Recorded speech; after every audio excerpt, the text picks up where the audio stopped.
wrap up the month of March. Record high prices and a series of Black Swan events. Hi everybody, Colter Brown here from the Northern Ag Network with a lot to cover in this month's market report. I want to get right into it, but first we have to thank the sponsor of this month's report, Nutrilix. As we think about cattle nutrition, keeping your cows in condition and healthy is paramount during calving and rebreeding season. When premiums are at a high, do not risk your mother cows not being ready for the season. You're feeding for 2 calf crops here, so choose the supplement proven to maintain body condition scores and keep your cows and your calves working for you. Contact your local Nutrilix dealer today. Well, let's start out here talking about these so-called Black Swan events. By that I mean an event that's unpredictable and has a pretty negative effect on the market. Started towards the end of March when on the 21st there was a fire at National Beef's Liberal, Kansas packing plant. Definitely brought back memories of the fire at the Holcomb, Kansas Tyson plant in 2019. That fire really disrupted the market, shut down the plant that processed about 6,000 head per day for several months, and we saw prices plummet lower. Now, this fire at the National Beef plant did not have a huge effect. It was just a fire that actually happened in a truck, spread to some trailers in the loading dock. They got it under control, really just had the plant shut down for about 3 days. So not a huge effect on the market, but was definitely concerning. The thing was, they got that plant up and going again, and then we heard about highly pathogenic avian influenza being found in ruminant animals. First, it was a couple of goats in Minnesota, and the next day, it was found in dairy cattle in Texas and Kansas. So that uncertainty and strange situation to see it jump species really sent the market into a shockwave of just plummeting lower. We saw $3 to $6 losses in the cattle futures. Now, come to find out, the disease wasn't fatal in cattle. It wasn't being transmitted to other animals either, and wasn't found in beef cattle. But still, it was concerning, and the market does not like uncertainty, especially when it happened the same day as the bridge collapse in the Baltimore Harbor. So just a lot of negative news really did affect the cattle market. And just a few days before, we had a Bearish Cattle on feed report come out. So that was a lot of negative news in a short amount of time here. Kind of made us forget that this is as strong as the cattle market has really been in several months. As we start looking at what actually happened in the market here over the last month, we kind of had a bearish and relatively negative month here for the futures as we see both the live and feeder cattle move lower for the month. Now, no real runaway losses, but really the money that was gained in February given back in March. If you pull back to a longer term view, the trend is definitely up. The board's still gaining about $10 on the live cattle from the start of the year, and the month would have finished more flat if it hadn't been for that one-day Black Swan sell-off. Losses on the feeder board were a lot steeper in the front months. Now you can see the market is looking for a bounce higher as we move into the fall futures. They're north of 260 right now, but a month ago we were talking 270. Now, USDA told us to expect 4.5 million less acres of corn in 2024, which did support the corn market at the end of the month and weighed on the feeder futures. But I don't think we can undersell just how important the corn market has been to this rally in the cattle. As we look at corn prices that are down 30% from a year ago, they've dramatically brought down the cost of gain.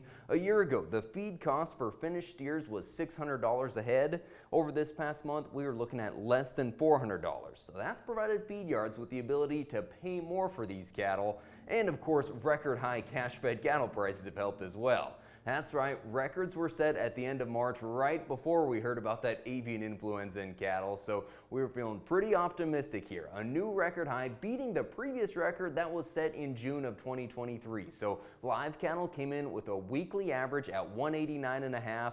We did see them top out at 193. Dress sales coming in with a record average of 302, finding their top way up at 310.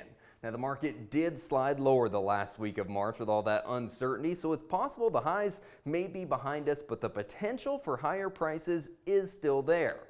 Now, I do want to spend a minute on the cattle on feed report that we referenced there. I mentioned it came in bearish. Expectations were for a little bit higher inventory and to have placements up 6% from the year prior. Now, we did see the inventory just a little bit higher, but placements actually came in 10% above the previous year, the highest February placements we've ever seen.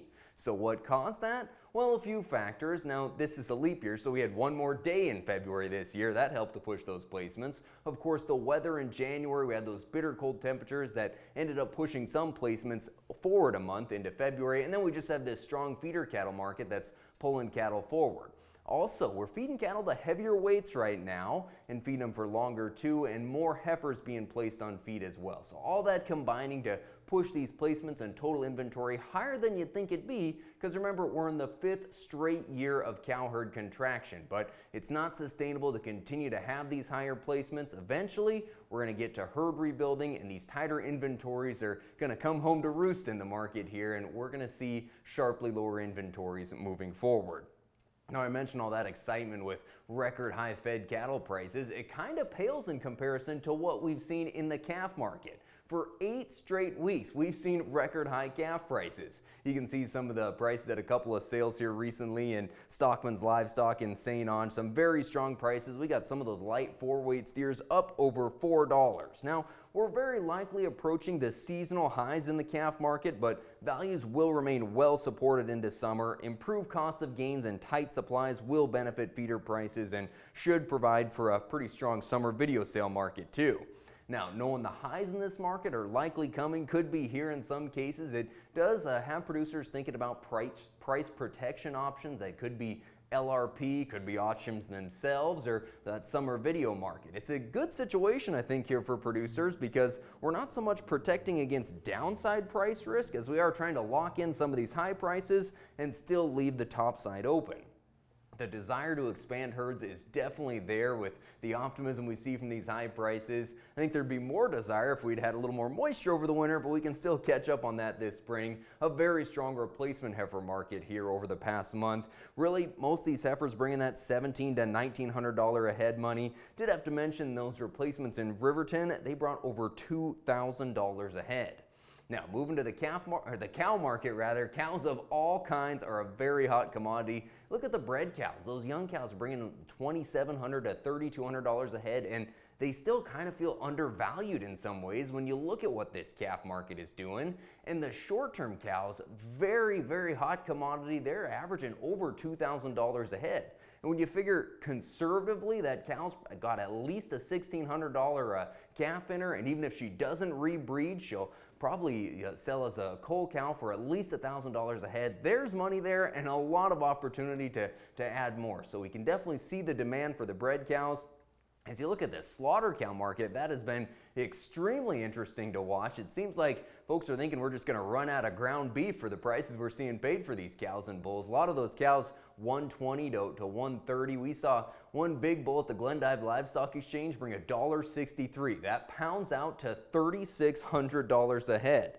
Now, the reason we're seeing these prices is record high prices in the 90% lean beef trimming. So that's a record high there. While beef cow harvest is down 11% and dairy harvest down 15%.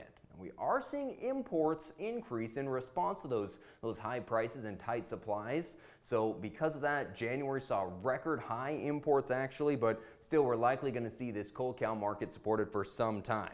Wrapping up with the bull sales, they continue to come in very strong. We're talking 15-20% over last year. Lund's B-Bar Angus had a sale up 26% from a year ago. We know Steve is happy about that. And at the Vermilion Ranch commercial replacement heifer sale, they averaged 35% higher.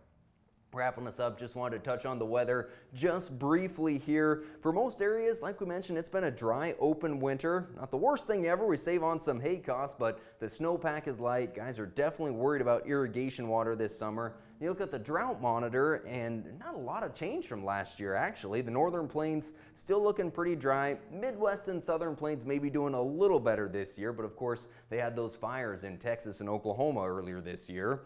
The drought outlook is telling us that western Montana could remain dry and get drier. Northern Montana, northern North Dakota likely to face similar situations. Northern Wyoming, south central, southeastern Montana could do a little better. This is according to the NOAA drought forecast, but the timing of moisture is going to be absolutely critical over the next 2 months, as it always is every year. So we really hope the moisture finds its way to your place. That's going to do it for this month's report. A lot of optimism on this market, and we think the highs may be just in front of us, but we're going to stay strong for at least the next 12 months, it's looking like. So thanks so much for joining us for this month's report. Thank you to Nutrilix for sponsoring, and good luck with the rest of the calving season. Take care.